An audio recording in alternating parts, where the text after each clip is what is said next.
Assalamualaikum warahmatullahi wabarakatuh. Perkenalkan, nama saya Putri Larasati. Di sini saya akan menjelaskan tentang perkembangan pendidikan Islam di Indonesia pada masa awal kemerdekaan hingga Orde Baru. Latar belakang pada awal kemerdekaan. Pendidikan Islam pada awal kemerdekaan di Indonesia sangat dipengaruhi oleh nilai-nilai agama dan nilai budaya lokal. Pendidikan Islam juga diperkuat dengan pembentukannya lembaga-lembaga. Contohnya seperti dibuatnya pondok pesantren dan madrasah yang menjadi pusat pembelajaran agama Islam. Yang kedua yaitu latar belakang pada masa Orde Baru. Pada masa Orde Baru mengalami perkembangan yang lebih signifikan. Pemerintah Orde Baru menganggap pendidikan Islam ini sebagai salah satu dari upaya untuk mengembangkan budaya nasional dan mengintegrasikan masyarakat Indonesia. Pemerintah juga mengembangkan sistem pendidikan Islam yang lebih terstruktur dan formal. Pendidikan Islam pada masa kolonial. Pendidikan Islam pada masa kolonial Belanda dan Jepang mengalami perkembangan yang kompleks dan dinamis. Pendidikan pada masa kolonial Belanda dan Jepang ditandai dengan adanya pendidikan Islam yang bisa disebut dengan Bumi Putra, karena yang memasuki wilayah Indonesia pada saat itu adalah pendidikan Islam yang dikenalkan oleh Belanda Jepang. Pendidikan Islam pada masa kolonial Belanda dan Jepang juga ditandai dengan adanya perlawanan dalam bidang pendidikan. Maka lahirlah pondok-pondok pesantren dan sekolah-sekolah swasta. Pendidikan pada masa awal kemerdekaan.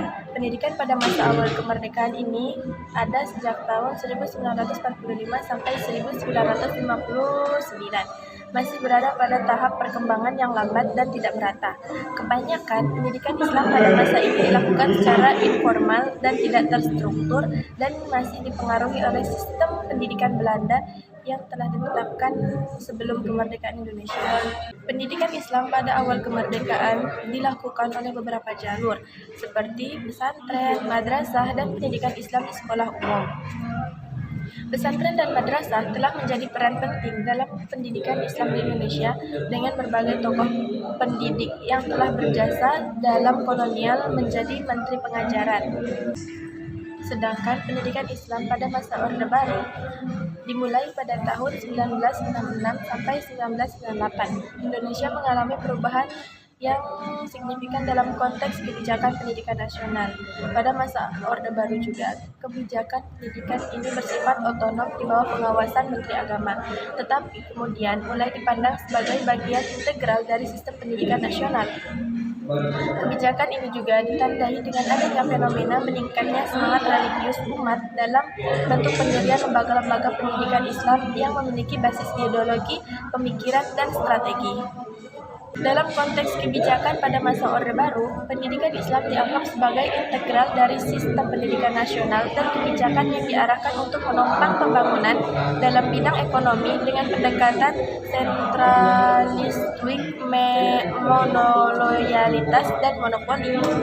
Kesimpulannya, pada masa awal kemerdekaan dipimpin oleh Presiden Soekarno yang berlangsung dari tahun 1945 sampai 1966. Sedangkan masa Orde Lama dipimpin oleh Presiden Soeharto yang berlangsung dari tahun 1966 sampai 1998 dan Indonesia mengalami perubahan besar dalam sejarahnya. Sekian yang dapat saya sampaikan. Wassalamualaikum warahmatullahi wabarakatuh.